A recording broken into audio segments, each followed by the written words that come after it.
Hi, this is Laura with the Accent Institute. I am going to continue with our everyday stories, and this one is about giving directions. The first part will be the just the story, and then the second part will be in the first person. So you can stop and reading sounds a little different than if you were actually saying it. So you can practice reading it and then stop and say that piece, say that quote, like you're saying it to someone.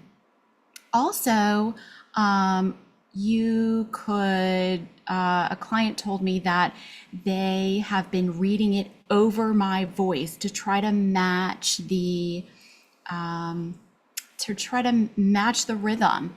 and the stress. So that might be a really good idea. I was really impressed with him for that.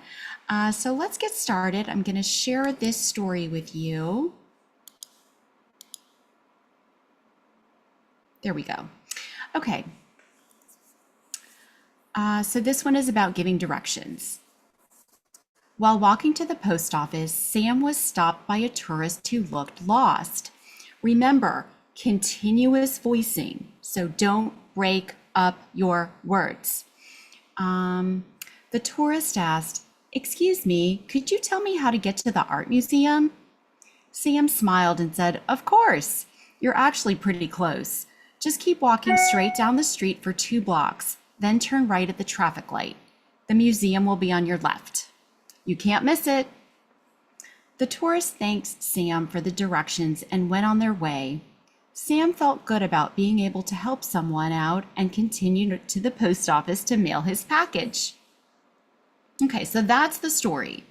Now we have our story in the first person, like you are the one saying it. Okay. While I walked to the post office, a tourist stopped me looking a bit lost. The tourist asked, "Excuse me, could you tell me how to get to the art museum?" I smiled and said, "Of course, you're actually pretty close. Just keep walking straight down the street for 2 blocks, then turn right at the traffic light.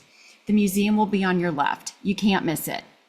Do you hear how I kind of changed my voice from reading? I used my fingers to point to make it seem like that motor movement, to make it seem like I'm really doing that. That might help out. You could tell that I was reading it, but it was a little more because I was sort of acting it out. The tourists thanked me for the direction and went on their way. I felt good about being able to help someone out and continued to the post office to mail my package. So I hope this will be a good practice tool for you. Like I said, you can talk over my voice with me.